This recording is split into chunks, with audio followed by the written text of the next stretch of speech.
If you're looking for the latest on the Activision acquisition by Microsoft, you've come to the right place.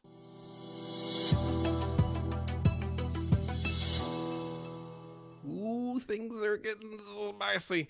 Things are, well, I think they're heating up here in the world of the Activision acquisition by Microsoft. I'm going to stumble over that 19 times during this video, but that is what we're talking about today, because what seemed like it kind of came out of nowhere really didn't. Microsoft, more specifically Phil Spencer, just dropped a blog post saying, hey, this is what we intend to do with major titles after we close the acquisition. And we'll just dive into that here for a second. In his post, he says, we intend to make the Activision Blizzard much-loved library of games, including Overwatch, Diablo, and Call of Duty, available in Game Pass and to grow these gaming communities. Now, if you're a gamer, especially somebody who's paying for Game Pass like myself, that sounds like fantastic news. One of the very few games that I still buy is Call of Duty, and the fact that it becoming a Game Pass is just going to solidify my justification for paying that monthly fee for the service.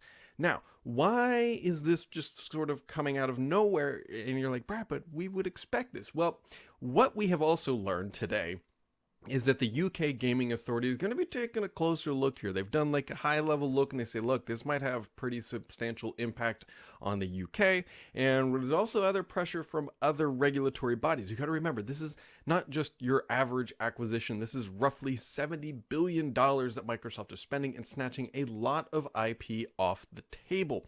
So Microsoft really is coming out and saying, look, this is what we intend to do to start to clarify their plans, which I personally think is a little unusual because typically you can't talk about these sort of things until after the deal closes, or you typically don't want to, just for sanity's sake in case things change or whatever rulings come out. But there's also more information in this post other than just doing the obvious of putting it into Game Pass. Phil goes on to say, we hope that players will be eager to play traditional console games from Activision Blizzard on other platforms via our cloud gaming streaming technology. This promise to open up mobile gaming, creating new distribution opportunities for game developers outside of mobile app stores while delivering compelling and immersive experiences. I really want to emphasize the creating new distribution opportunities for gamers outside of mobile app stores. The reason why I bring this up, this is actually one of Microsoft's, as it appears based on his language and what we're seeing, one of Microsoft's tactics for getting this acquisition approved.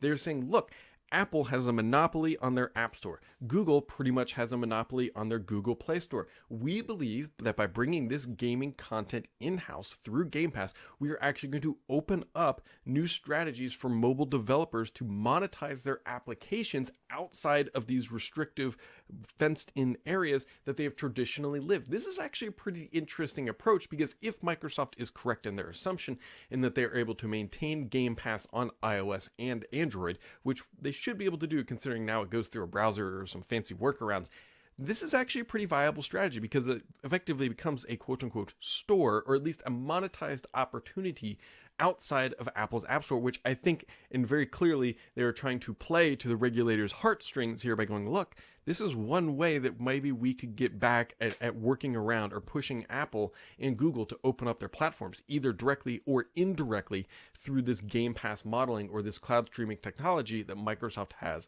developed. Now, what is going on behind the scenes? Well, very clearly, and it is widely believed across the industry, that Sony is quite upset about this acquisition, and they are quite nervous, and they are doing a lot of lobbying effort on the backside to say, hey, this can't go through because this will materially hurt the PlayStation brand. And so there's very serious and a lot of dollars on both sides of the table here being pushed around trying to get this acquisition through. On the table, I still think that Microsoft has a good shot at getting this through. I absolutely do think that they will have to make some concessions, sign some documents about exclusivity and not just pulling content from PlayStation, which they've already come out and said, especially when it relates to Call of Duty, that it will remain on the PlayStation platform. But I think we all believe that the exclusives that they enjoy now, such as early access through the multiplayer beta and those sort of things, those will probably evaporate as well. But we can't overlook the fact that, hey, Sony is snatching up stuff too. They just closed their Bungie acquisition. They just announced that they are buying a mobile game company, and they're taking other stakes in other gaming companies as well. So Sony is very clearly on their heels, and they're spending money to make sure that they have enough content out there as well, and trying to create that competition, which actually I think bodes well for Microsoft, because it's like, look, Sony is doing this too. They're doing it just bit by bit, and we're just trying to do it in one large gathering. So, with the UK Competition Authority looking more closely at what Microsoft is doing, because even though I think Microsoft has a good chance, you got to remember, they are still a $2 trillion company. They are not some mom and pop shop. They are not a $100 billion. They're $2 trillion market cap, which is massive.